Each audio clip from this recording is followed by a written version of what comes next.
Make the difference. This is Akojopo News, 88.7 FM, the people's voice.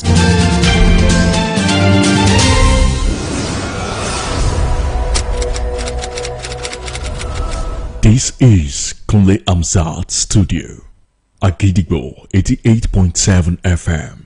Welcome to News Around the World.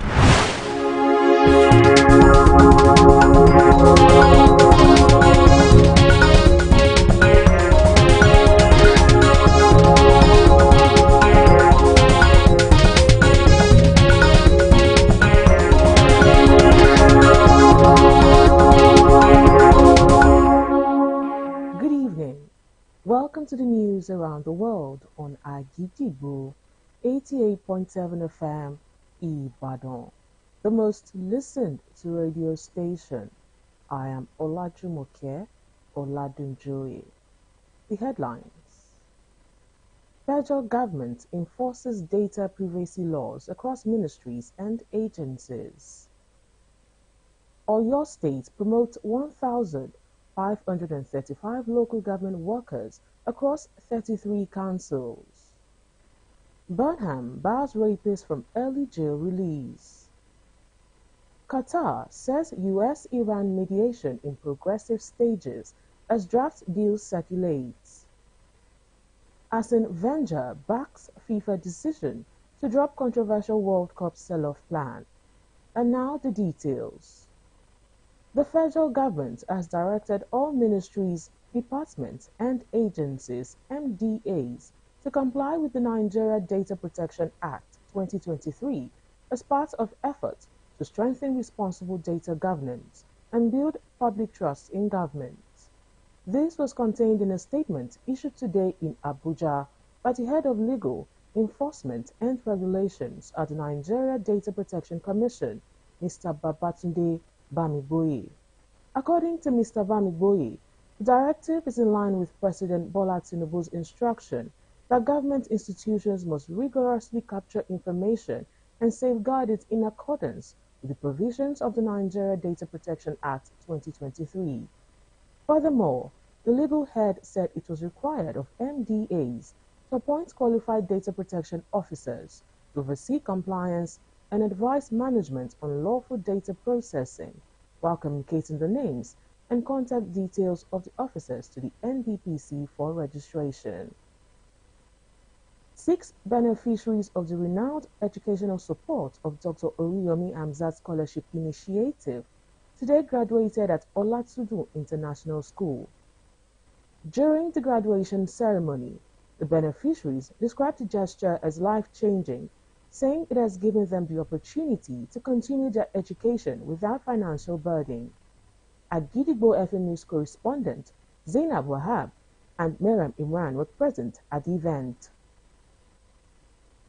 The Oyo State Local Government Service Commission, LGSC, has released 1,535 promotion letters to staff members across the 33 local governments in the pay-setter state in fulfillment of the 2025 promotion exercise.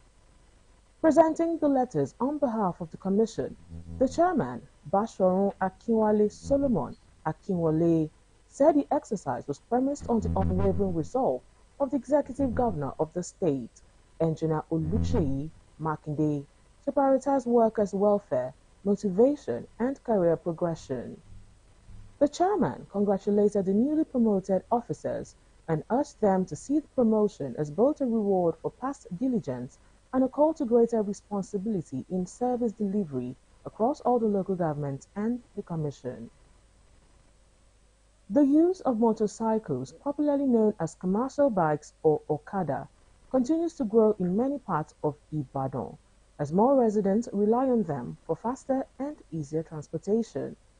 Riders say the business offers employment opportunities, while passengers believe motorcycles provide quicker access to destinations that taxis and buses may struggle to reach, especially during rush hours.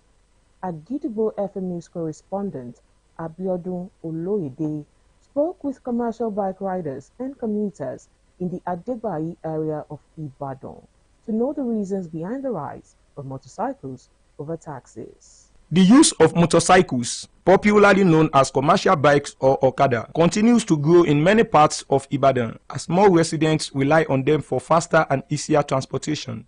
Many riders say the business has become a reliable source of income, especially for young people seeking employment. Passengers also say motorcycles help them reach areas that cars and buses often find difficult to access, particularly during peak traffic hours. Speaking with Agidigbo FM News, an Okada rider at Adegbayi, Mr. Tajuddin, gave an explanation on why people choose motorcycles over taxis. The Okada business will be growing because it is faster than any other transportation. And especially on Monday morning, everyone will be trying to get to their places of work faster. And they won't care about the difference between the prices of taxis and Okada transport fare. Heavy traffic, poor road access in some communities, and the need to save time have contributed to the increasing demand for Okada riders. In an interview with Agidigbo FM News, a commuter who is waiting for a bike explained the reasons why motorcycles will always come before taxi. Bike is a faster means of transportation. It's faster to get to wherever you're going. Speaking further with Agidigbo FM News, a bike rider stated an important fact on why people will always choose motorcycles over taxis. Most times, when there are traffics on the road and people are trying to get to their work, in some cases where it is difficult for taxis and tricycles to get their way, it is much more easier for bike riders like us to get to where we are going easier.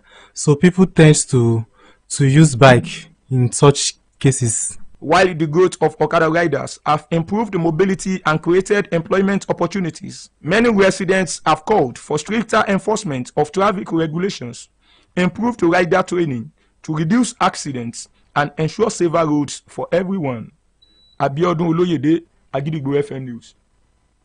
Now it is time to link up with our United Kingdom studio for the foreign news. News from Pelu studio at Gidigbo FM. United Kingdom, I am Olushola Damilola. NHS criteria for screening women under the age of 50 for breast cancer are too narrow, while missing up to 95% of those at higher risk of developing the disease. The study by a team from Cambridge University and the Institute of Cancer Research look at how to predict breast cancer risk in younger women. The researcher used a risk calculator called Bodizia that combine factors such as family history, lifestyle, reproductive history, and genetic information to give a risk score.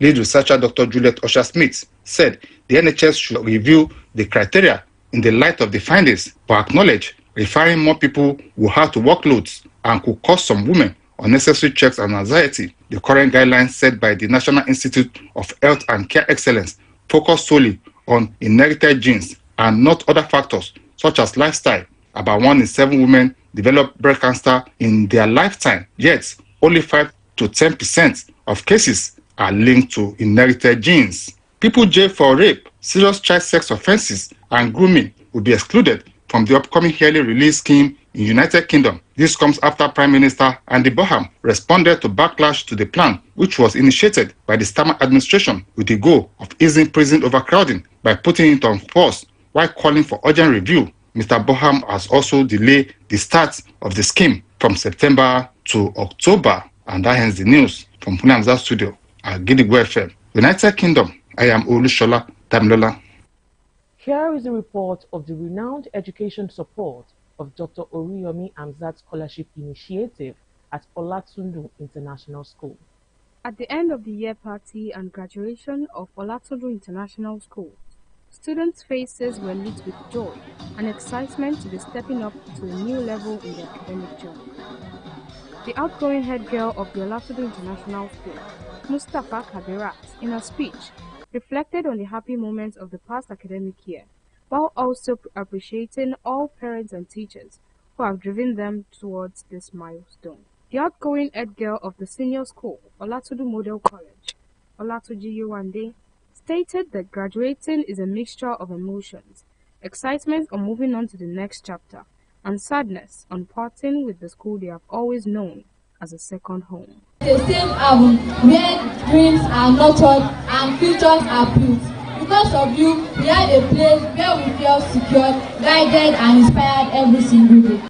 The graduation featured soul-lifting performance from the school's choir, a live band, choreographies, presentation of awards to exceptional students in both academics and notable values. A major highlight of the event was the graduation of 6 beneficiaries of the Ark of Hope Foundation, a home set up by the gubernatorial candidate of the party Accord in Oyo State in the 2027 general elections, Alhaji Abdurrahman Oriyomi Amzat, to eradicate crime in the society. The presence of Alhaji Abdurrahman Oriyomi Amzat at the event brought huge smiles to the faces of the graduates. The school also presented a token of appreciation to the renowned philanthropist. In separate interviews, the 6 beneficiaries spoke on the role Alhaji Amzat played as a father figure in their lives. God will bless you abundantly. You will not cry over us. Thank you so much, Dad. We love you. Because I'm improving. Because my subject before in my former school it was not good before. And when I reached this school, I improved. I feel happy that I'm here to do my graduation and again that I have a good father that take care of me. In an interview with the proprietor of the school, Mr. John Ayegbusi Agbola expressed great joy at the progress the school is making, also appreciating Agidigbo FM for the live coverage. In separate interviews, a parent of one of the graduates stated that he does not regret enrolling his children in the school, while also praising the school for the quality of their outputs. In all, the event spotlighted academic milestones and the importance of philanthropy for the societal progress. Zainab Wahab, Agidigbo FM News. Welcome back. We shall also be moving to our Maryland studio, United States, for more foreign news.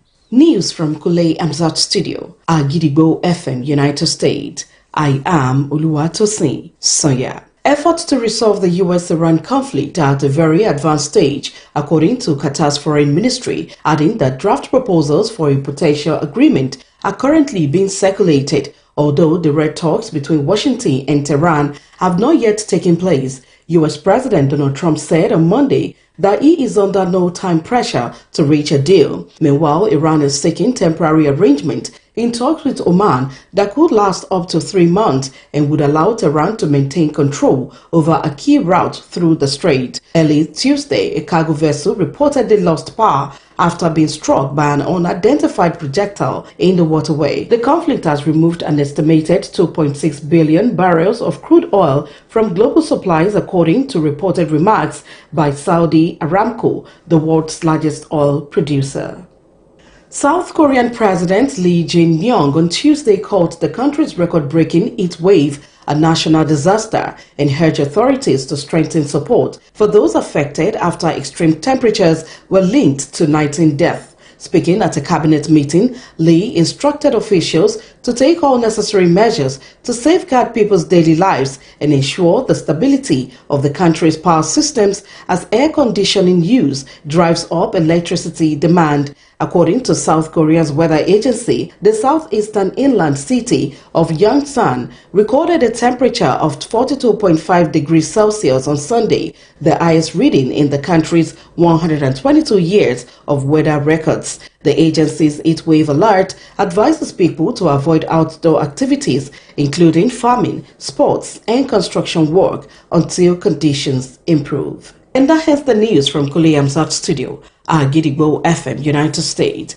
I am Oluwatosin Sonya. Now in the exciting world of sport, FIFA Chief of Global Football Development, Arsene Wenger, has said Gianni Infantino's decision to withdraw from a plan to sell stakes in the World Cup company to private investors was absolutely necessary and beyond question. Former Arsenal manager Mr. Wenger issued a statement today, a week on from the first reports emerging about Infantino's plan to create FIFA Forward Enterprise (FFE) and sell a 20% stake in it to private equity. The plan was rejected by 3 continental confederations, with UEFA going further and threatening to boycott the World Cup and other FIFA competitions if it was not dropped.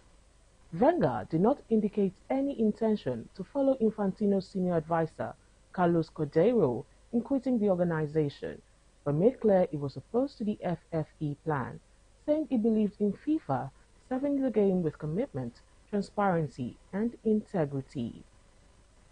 To wrap up the news this evening, here is a recap of the headlines. Federal government enforces data privacy laws across ministries and agencies.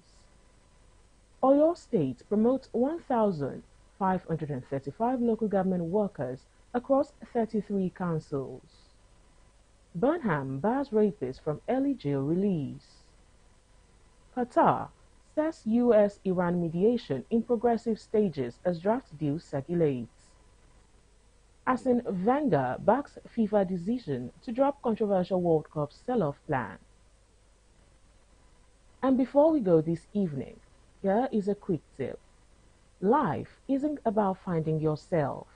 Life is about creating yourself. Finally, we've come to the end of the news around the world on Agidigbo 88.7 FM Ibadan, the most listened to radio station. I am Olajumoke Oladunjoye. Thank you for listening. Good evening. News is information, and information is power.